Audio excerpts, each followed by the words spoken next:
से होने वाला पलायन नहीं रुकेगा, क्योंकि जो आदमी यहाँ मुख्यमंत्री बनेंगे उनकी चिंता होगी कि बिहार से 10-12 हजार रुपए में नौकरी करने वाले मजदूर इतने रहे कि गुजरात के फैक्ट्रियों में मजदूरों की कमी ना हो। महीने में कहीं नौकरी आपको नहीं दिख रही है, कहीं फैक्ट्री नहीं दिख रही है, पलायन पहले की तरह जारी है। तो जाति और धर्म के नाम पर ये चूक कर रहे थे, लेकिन इन चुनाव में एक नया फैक्टर हुआ 10,000 रुपए का। 8 से 70 करोड़ रुपया सरकार ने आपका हमारा बिहार के लोगों का पैसा बांटा वोट को एक तरीके से खरीदने के लिए। जन स्वराज बांका की ओर से और मैं अपने व्यक्तिगत तौर पर आपका धन्यवाद कर रहा हूँ कि आप लोग समय निकाल कर आए हैं।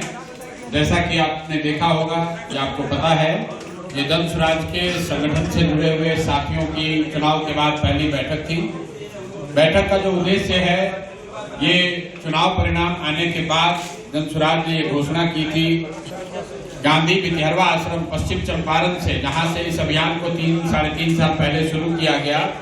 चुनाव परिणाम आने के बाद हम लोगों ने वहां एक दिन का मौन उपवास किया था और उस दिन ही ये घोषणा की थी कि बिहार बदलाव के जिस सपने को, जिस संकल्प को लेकर जन स्वराज की शुरुआत की गई है, उस विचार और उस प्रयास में आने वाले समय में कोई कमी नहीं आने दी जाएगी।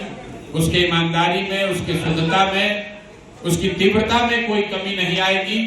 जब तक बिहार में सुधारने के अपने संकल्प को हम लोग पूरा न कर ले, बिहार को बदल न दें, तब तक जन स्वराज और उसके साथी पीछे हटने वाले नहीं हैं।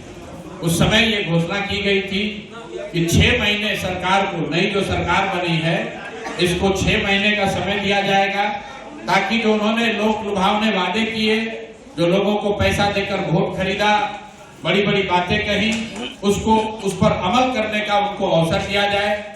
उन्होंने कहा कि हर साल 1 करोड़ नौकरी दी जाएगी। अब 6 महीने पूरे होने को आ रहे हैं, 1 महीने में कहीं नौकरी आपको नहीं दिख रही है, कहीं फैक्ट्री नहीं दिख रही है, पलायन पहले की तरह जारी है, भ्रष्टाचार जैसे था उससे ज्यादा ही है, न शिक्षा सुधरी, न स्वास्थ्य, न रोजगार। लेकिन हम लोगों ने कहा था कि 6 महीने का, जब जनता मालिक है, जनता ने उनको सत्ता में बैठाया है, तो 6 महीने का उनको समय दे रहे हैं।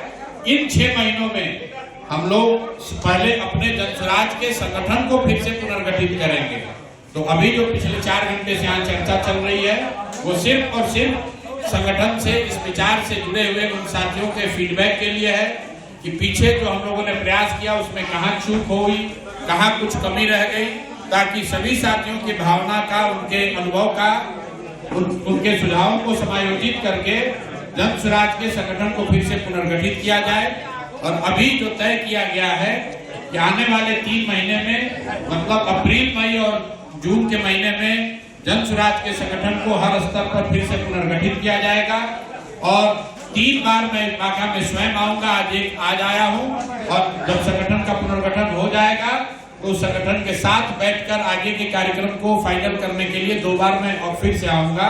तो जून तक का जो समय है वो जन स्वराज के संगठन को पुनर्गठित करने के लिए है। जुलाई से हम लोग बड़े पैमाने पर फिर सदस्यता अभियान चलाएंगे।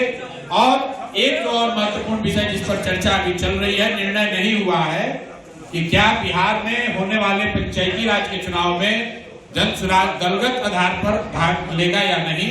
इस पर आज एक सार्थक चर्चा हुई है, लेकिन ये पूरे राज्य भर में जब हम लोग चर्चा पूरी कर लेंगे तो मई के महीने में जन स्वराज औपचारिक तौर पर इस पर निर्णय लेकर घोषणा करेगा। अगर ये तय हुआ कि जन स्वराज दल के आधार पर इन चुनाव में हिस्सा लेगा, तो आने वाले समय में जो अक्टूबर-नवंबर में पंचायती राज के चुनाव होंगे, उसमें जन स्वराज दल के आधार पर अपने साथियों को, अपने से जुड़े हुए लोगों को चुनाव लड़ाने की हर संभव कोशिश करेगा। अगर आपका ये सवाल है क्या पाया, तो वही पाया जो पिछले 3 बरस से बता रहे थे कि बिहार में लोगों को सभी चीजों की समझ है, लोग उसकी चर्चा करते हैं, उससे पीड़ित हैं, उस पर चर्चा करते हैं, उसमें सुधार तो चाहते हैं, लेकिन सुधारने के लिए जो वोट देने की बात आती है, उस समय कहीं ना कहीं उनसे गलती हो जाती है, चूक हो जाती है। पहले लोग जाति और धर्म के नाम पर ये चूक कर रहे थे, लेकिन इन चुनाव में एक नया फैक्टर हुआ 10,000 रुपए का। आपने देखा कि 10,000 रुपए जिस पैमाने पर बटे हैं, हर विधानसभा क्षेत्र में 60 से 70 करोड़ रुपया सरकार ने आपका हमारा बिहार के लोगों का पैसा बांटा वोट को एक तरीके से खरीदने के लिए। यही वजह है कि आप देख रहे हैं कि 202 विधायकों वाली सरकार और उसके मुखिया 6 महीना भी मुख्यमंत्री नहीं रह पाए, उनको पद छोड़ना पड़ रहा है। जिस व्यक्ति को 202 विधायकों का समर्थन साथ हाथ होगा, वो कभी मुख्यमंत्री पद छोड़कर राज्यसभा में नहीं जाएगा। तो ये जो घटना हो रही है, इस बात को प्रमाणित कर रहा है कि जो इस बार सरकार चुनी गई है, वो नीतीश कुमार जी या एनडीए के काम या उनके लोकप्रियता के आधार पर नहीं है। वो 10,000 रुपए का प्रभाव है, इलेक्शन कमीशन ने जो मदद की उसका प्रभाव है, सरकारी तंत्र का जो दुरुपयोग हुआ उसका प्रभाव है। और ये सब कैसे हुआ? ये कुछ संभव हो पाया केंद्र में बैठी हुई भाजपा की सरकार ने, प्रधानमंत्री अमित शाह जी के प्रयास के मदद से जो ये मैन्युफैक्चर्ड मैंडेट हासिल किया गया है, इसीलिए नीतीश कुमार को अपना पद छोड़ना पड़ रहा है। और अब बिहार में सत्ता में वो बैठेंगे जिसको मोदी जी चाहेंगे, अमित शाह चाहेंगे। अगर आप ये वीडियो YouTube पर देख रहे हैं तो हमारे चैनल को सब्सक्राइब कर बेल आइकन दबाएं, और Facebook पर देख रहे हैं तो हमारे पेज को लाइक करें।